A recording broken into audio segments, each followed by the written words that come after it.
लखनऊ, जिस शहर को लोग कभी सिर्फ नवाबों, कबाबों और तहजीब के लिए जानते थे, आज वही शहर भारत की सबसे खतरनाक सुपरसोनिक क्रूज मिसाइल ब्रह्मोस का सबसे बड़ा प्रोडक्शन हब बन चुका है। पहली नजर में यह सिर्फ एक नई डिफेंस फैक्ट्री लग सकती है, लेकिन अगर आप इसे सिर्फ एक फैक्ट्री समझ रहे हैं तो आप भारत की सबसे बड़ी डिफेंस स्ट्रेटजी को मिस कर रहे हैं। क्योंकि लखनऊ में सिर्फ मिसाइल्स नहीं बनेंगी, यहीं से तय होगा कि आने वाले 10 सालों में भारत अपनी सेना को कितनी तेजी से हथियार दे पाएगा, दुनिया के कितने देशों को ब्रह्मोस एक्सपोर्ट करेगा, ब्रह्मोस नेक्स्ट जनरेशन जैसी मिसाइल्स कितनी जल्दी सर्विस में आएंगी, और सबसे बड़ी बात, क्या भारत दुनिया का अगला मेजर मिसाइल एक्सपोर्ट पावर बन पाएगा? जानिए। देखिए, लखनऊ में सिर्फ इसलिए नहीं ब्रह्मोस का प्रोडक्शन ज्यादा हो रहा है क्योंकि एक बड़ा स्टेट है। इसके पीछे भारत की डिफेंस इंडस्ट्रियल पॉलिसी काम कर रही है। कुछ साल पहले गवर्नमेंट ने 2 डिफेंस इंडस्ट्रियल कॉरिडोर बनाए, एक तमिलनाडु में और दूसरा उत्तर प्रदेश में।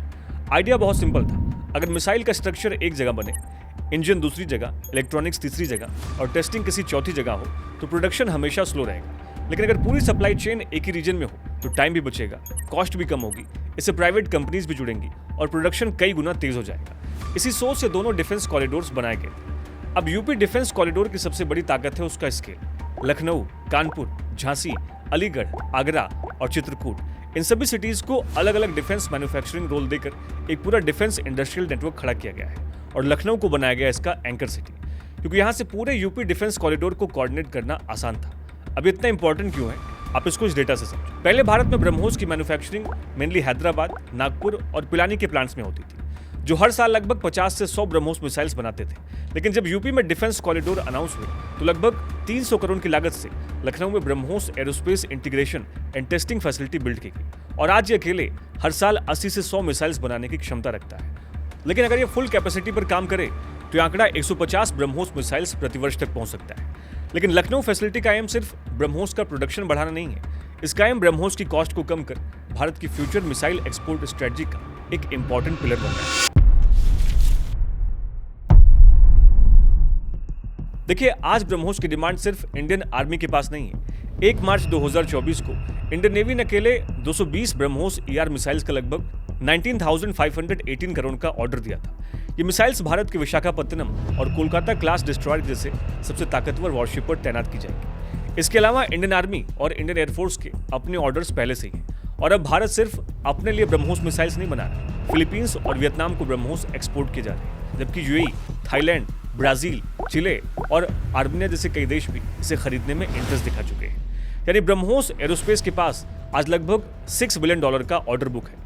अब सोचिए, अगर डिमांड इतनी तेजी से बढ़ रही है लेकिन प्रोडक्शन उतनी तेजी से नहीं बढ़ेगा तो डिलीवरी डिले होगी, एक्सपोर्ट रुकेगा और भारत डिफेंस मार्केट में पीछे रह जाएगा। इसलिए लखनऊ प्लांट हमारी डिफेंस एक्सपोर्ट स्ट्रेटजी का एक इंपॉर्टेंट पिलर है। लेकिन इसकी अहमियत सिर्फ प्रोडक्शन बढ़ाने तक सीमित नहीं है, ये ब्रह्मोस को सस्ता भी बना सकता है, क्योंकि आज ब्रह्मोस दुनिया की सबसे महंगी क्रूज मिसाइल में गिनी जाती है। एक मिसाइल की कीमत औसतन 2.4 से $4 मिलियन तक पहुंचती है, जबकि अमेरिका की टॉमहॉक मिसाइल और चाइना की YJ-12 जैसी मिसाइल्स कई मामलों में से सस्ती पड़ती है। इसकी एक बड़ी वजह है, ब्रह्मोस प्रोजेक्ट को विकसित करने में भारत और रशिया ने करीब $250 मिलियन का शुरुआती रिसर्च इन्वेस्टमेंट किया था, और जब प्रोडक्शन कम होता है तो वही डेवलपमेंट कॉस्ट हर मिसाइल पर ज्यादा पड़ती है।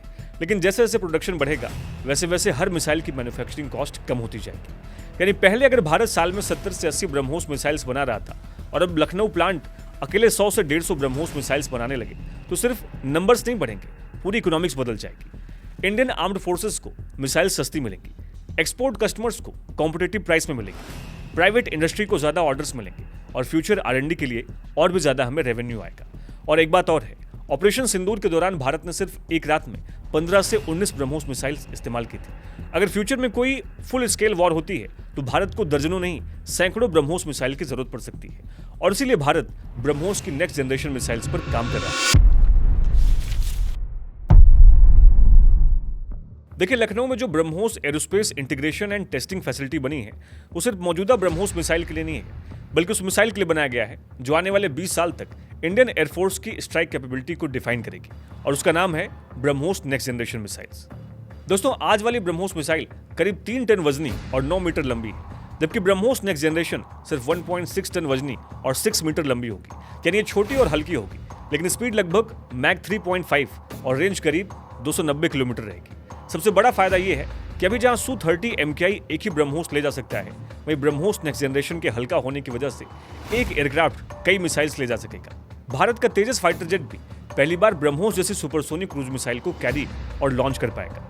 जैसे भारत के सबसे बड़े इंडिजिनियस फाइटर को पहली बार long range precision strike capability मिलेगी और भारत जिस 5th जनरेशन फाइटर जेट यानी एमका पर काम कर रहा है वो भी हैवी ब्रह्मोस मिसाइल को कैरी नहीं कर पाएगा। इसे भी BrahMos next generation supersonic cruise missile के लिए डिजाइन किया गया है।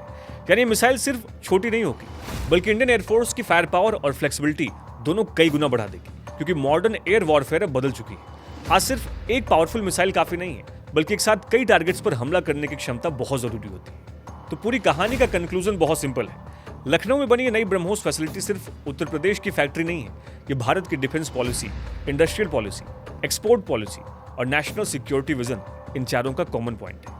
एक तरफ इसे इंडियन आर्म्ड फोर्सेस को ज्यादा ब्रह्मोस मिसाइल्स मिलेंगी, दूसरी तरफ ब्रह्मोस की कॉस्ट धीरे धीरे कम होगी, तीसरी तरफ ब्रह्मोस नेक्स्ट जनरेशन जैसे फ्यूचर प्रोजेक्ट्स का प्रोडक्शन बेस मिलेगा और चौथी तरफ भारत दुनिया के डिफेंस मार्केट में कहीं ज्यादा कॉम्पिटिटिव बन जाएगा।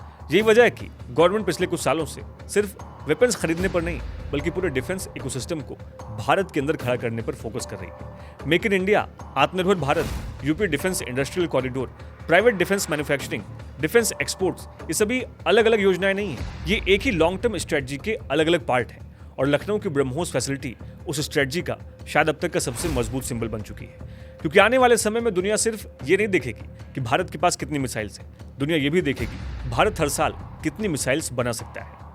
आप इस पर क्या सोचते हो, हमें कमेंट सेक्शन में जरूर लिखें। ऐसे और वीडियोस के अपडेट्स के लिए हमारे चैनल को सब्सक्राइब और पेज को फॉलो जरूर करिएगा। जय हिंद, जय भारत।